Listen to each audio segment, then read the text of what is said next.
सर्वांना माझा नमस्कार. यम धान्यंकार जी रामकृष्ण हरी. मित्रांनो, संत जीवनामध्ये आल्याशिवाय आपलं परिवर्तन होत नाही. बुडते हे जन न देखिये डोळा म्हणून कळवळा येत असे. कुणालाच कळवळा येत नाही, येतो फक्त संताला. संत हे परोपकारी असतात. कसे असतात? परोपकारी असतात.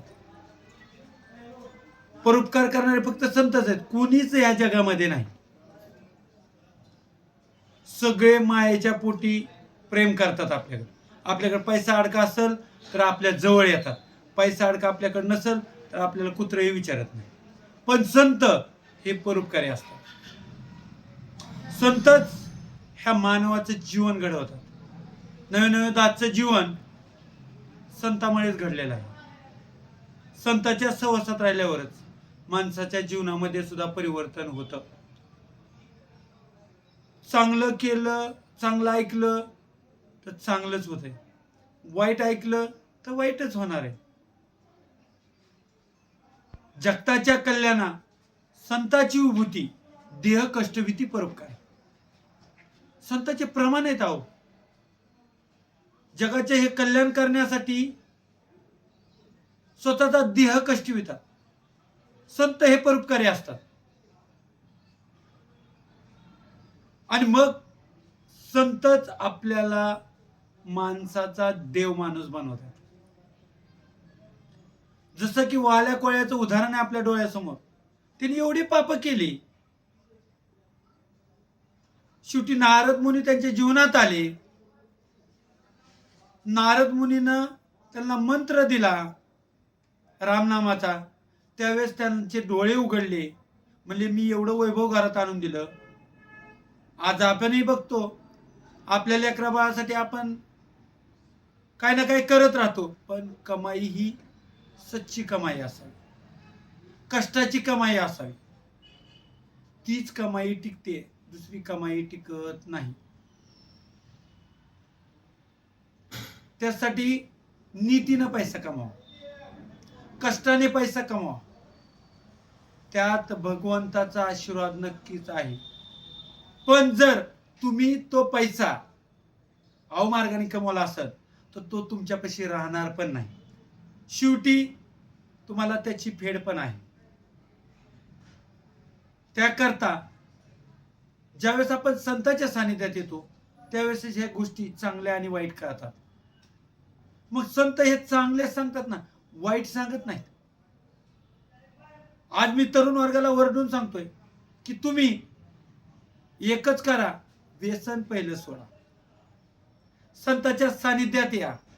संतांच्या सानिध्यात 2 मिनिटं जर आला तर मन शांत होतंय, डोकं शांत होतंय, मनामध्ये प्रेमाची भावना उत्पन्न होते. प्रेम वाढलं तर एकमेकाला आपण प्रेम देऊ शकतो. संतांनी कधी तिरस्कार केला नाही.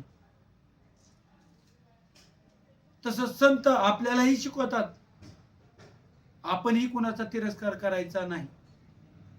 प्रेमाने जग जिंकता येते.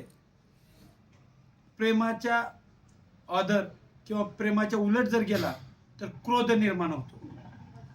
काम, क्रोध, मोह, मत्सर, लोभ आणि अहंकार हे सगळ्यात षडविकार शरीरातले निघून जाण्याकरता संतांच्या संगतीत यावं लागेल.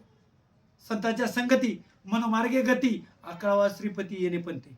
संतांच्या संगतीमध्ये ह्या भगवंताला आकाता येतं, नवे नवे भेटता येतं, नवे नवे भक्ती करता येते, नवे नवे ती आत्मसातही करता येते. म्हणून दासला सांगावं असं वाटतंय ह्या तरुण वर्गाला की दासही तसाच होता. दास काही लय शहाणा नव्हता. दासही तुमच्यासारखाच होता. पण जसं संतांच्या सहवासात गेलो तसं तसं कळालं की भक्ती का करायची, कशासाठी करायची आणि तिचा उपयोग कसा करायचा हे समजणं गरजेचं आहे. भक्ती का करायची? भक्तीमुळे प्रेम वाढतं. भक्ती कुणाची करायची? तर भगवंताची करायची, संताची करायची. संततेची देव, देवतेची संत, निमित्त त्या प्रतिमा आहेत. संताला देवाला कधी आपण ओळखू? ज्यावेळेस संतांच्या सहवासात येऊ. म्हणून संत हे परोपकारी आहेत हे समजून घ्या. याकरता दास आज संतांच्या विचारावरच बोललाय दास, कारण का त्याशी परिवर्तन होत नाही. बघा, एखाद्या दिवस आपण विभिचाराच्या संगतीला गेलो तर वाईटच घडतं. ते ते मित्र संतांच्या संगतीत नसत तर वाईटच सांगतो. दारूचं व्यसन लावतो, पुड्याचं व्यसन लावतो, जुगारीचं व्यसन लावतो, अन्य कशाचंही लावतो. पण जर संतांच्या संगतीत आलं तर संत तुम्हाला चांगल्याच मार्गाने नेतात. वाईट मार्ग कधी दाखवत नाहीत संत. म्हणून संताला कळवळा येतो की बाबा हे माझं जग जे आहे ते कुठेतरी बुडायला लागले. त्यांना कळवळा येतो. मग तो कळवळा आपणही त्या आत्मसात करतो ज्यावेळेस आपण त्या संतांच्या सहवासात जातो.